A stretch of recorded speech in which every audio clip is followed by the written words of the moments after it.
এখন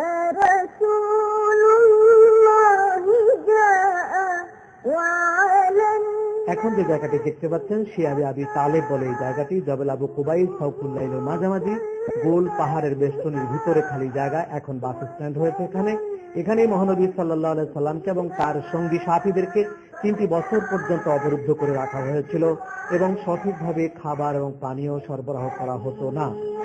শেষ পর্যন্ত হুজুর সাল্লাল্লাহু আলাইহি সাল্লামের চাচা আবু তালেব তাকে মুক্ত করেন।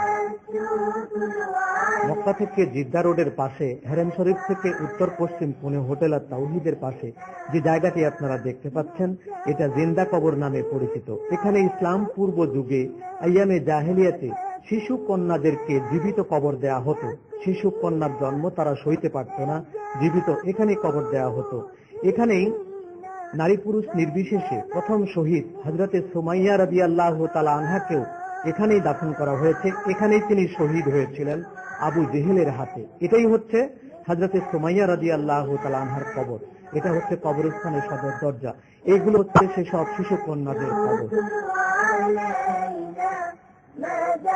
আমরা যেখানটায় এসে দাঁড়ালাম আপনারা দেখতে পাচ্ছেন পাশে বাঁ দিকে নিচে এসব ছোট ছোট পাথর যেগুলো, এগুলো একটি করে কবর, 2-3টি করে পাথর জমা করে দেওয়া আছে। এটা কবরের চিহ্ন। এর নিচেই বালুর নিচে রয়েছে পাকা করা কবর। পেছন দিকে আরো নিচু জায়গাটুকু 3 সেটের মাথায় যেটা দেখতে পাচ্ছেন নিচু, এটাই হচ্ছে আব্দুল্লাহ ইবনে জুবাইর রাদিয়াল্লাহু তাআলা আনহুর আম্মা হযরতে আসমা বিনতে আবি বকর। আপনারা দেখতে পাচ্ছেন জান্নাতুল মুআল্লা কবরস্থানের একেবারে উত্তর প্রান্তে 2টি পাহাড়ের মাঝখানে, 2 পাহাড়ের মাথায় একেবারে কবরস্থানের উত্তর মাথা। এরপরে আর কবরস্থান নেই। আপনারা দেখতে পাচ্ছেন 2টো পাহাড়, ডান দিকে একটা বাঁ দিকে একটা। এটা এরকম হবার একটি কারণ রয়েছে, আমি বলছি।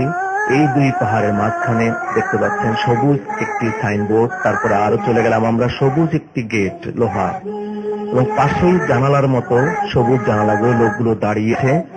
এখানেই হচ্ছে মা খাদিজাতুল কুবরা তাহেরা রাদিয়াল্লাহু তাআলা আনহার মাজার শরীফ।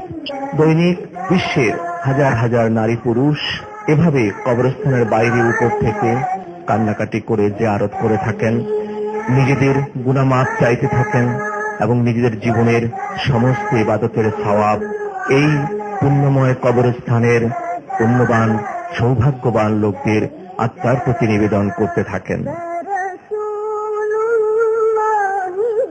মহানবী সাল্লাল্লাহু আলাইহি ওয়াসাল্লাম এমন এক সময় মা খাদিজাতুল কুবরা তাহেরাকে হারিয়েছিলেন যখন কাফেরদের অত্যাচার সীমা ছাড়িয়ে গেছিল।